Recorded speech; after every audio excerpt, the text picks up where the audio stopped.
selalu nikmati sekarang ini, bisa menikmati azam, menikmati garam, menikmati manis. Tiba-tiba Allah cabut itu, begitu sangat terasa. Belum lagi dengan cukup banyak nikmat yang tidak pernah berhenti mengalir detik per detik dalam diri kita. Oleh itu sepatutnya kita bersyukur kepada Allah Subhanahu wa taala agar nikmat-nikmat senantiasa tercurah terus kepada kita sekalian, sebagaimana Allah sampaikan, la in syakartum la azidanakum wa la in kafartum inna adzabi lasyadid. Siapa yang senantiasa mensyukuri nikmatku, kata Allah, akan saya tambahkan dengan nikmat-nikmat yang lain. Tetapi siapa yang kufur dengan nikmatku, akan saya ganti dengan cobaan, ujian, bahkan musibah yang kadang kita rasakan. Olehnya itu, pada kesempatan ini saya ingin mencoba bersama-sama kita untuk melakukan introspeksi dalam diri kita terkait dengan nikmat penghasilan, nikmat pendapatan, nikmat fasilitas yang Allah berikan kepada kita. Karena sesungguhnya nikmat itu bukan sekedar kita mengucapkan ucapan alhamdulillah, tetapi yang paling utama adalah bagaimana kita mengimplementasikan nikmat itu sebagai bentuk pendekatan kita dan ketaatan kita kepada Allah Subhanahu wa taala. Allah berikan kita penghasilan, nawiriki pungala taala pakai dalek, toli isapa aswani pakai daleknya pungala taala, engka ilolong. Tentu kita harus tahu bahwa penghasilan yang kita dapat itu ada kewajiban kita di dalamnya. Semua yang kita dapatkan itu bukan kita semua yang 100% milik kita. Wa mimma razaqnahum yunfiqun. Ya. Kok engkau nawere ki papedale ngala taala engkau tu bagian-bagian lain di dalamnya. Memiliki balai ngasut tidak mungkin di mana-mana dan kebubuhunna. Ya, ada kotorannya. Engkau anak percoki, engkau anak per makhluk-makhluk yang lain. Sama juga dengan penghasilan yang kita miliki. Tentu sudah ada bagian-bagian yang sudah diatur. Apalagi kalau benar biasanya sifat sekarang haul dan nisabnya, maka wajib kita keluarkan.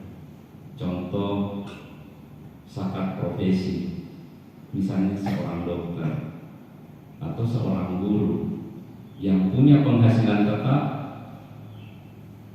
setelah kita hitung gaji per bulan kita yang sudah tetap seperti itu dikali 12, sifat beneran nih sifat sekeren, maka wajib kita keluarkan 2,5%. Apakah per bulan kita sisihkan ataukah sekali bulan Ramadan misalnya kita hitung, ya itu dari kita supaya meringangi, ya mungkin sebaiknya setiap bulan kita sisihkan, itu wajib.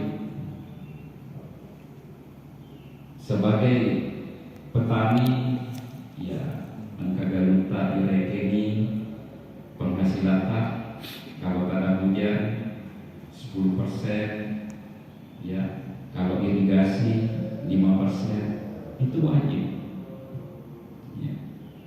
Semua yang kita dapatkan dengan tetap, dengan perhitungan yang sudah sampai kepada hitungan nisab dan haulnya, maka wajiblah kita keluarkan zakatnya.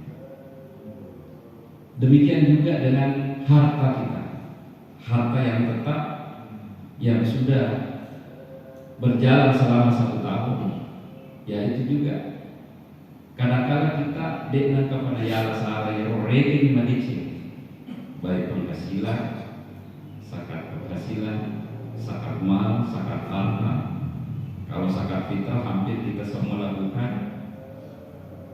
Nasabah macam itu kina ditamak dan pelo konrola perangi yang tidak diselesaikan zakat fitrah itu.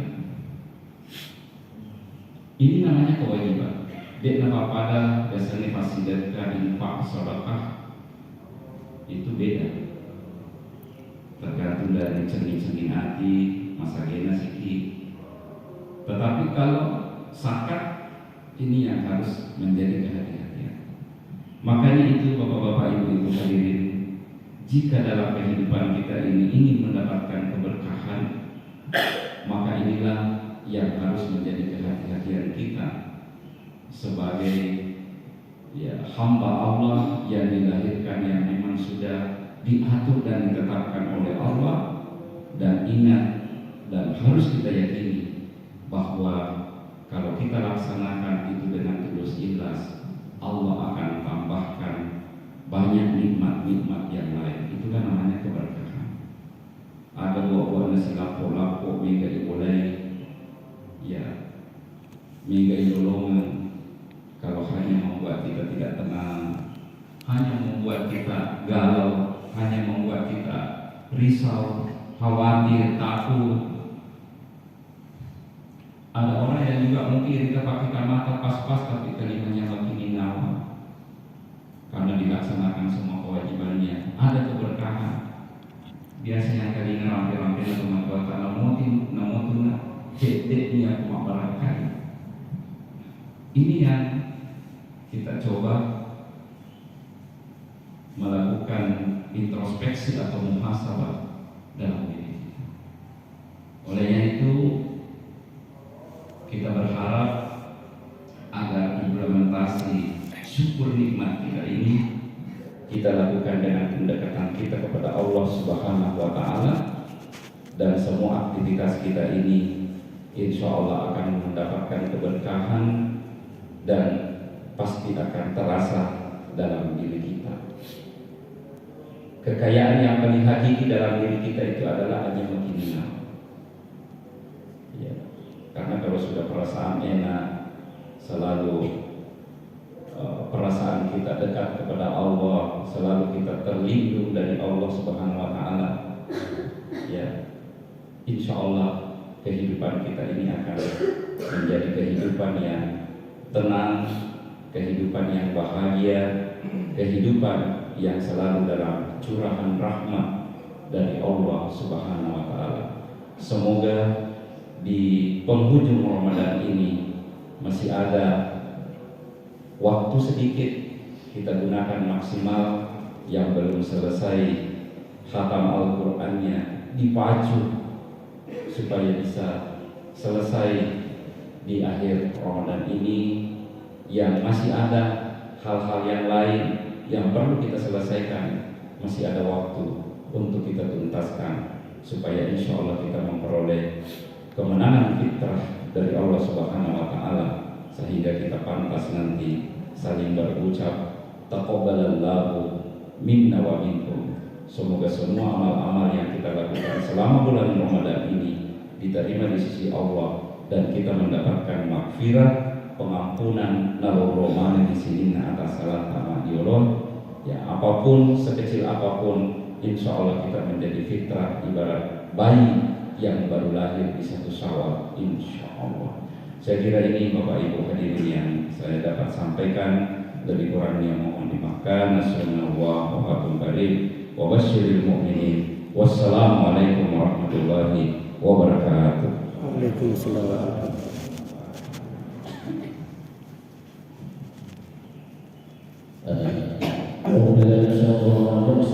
wabarakatuh.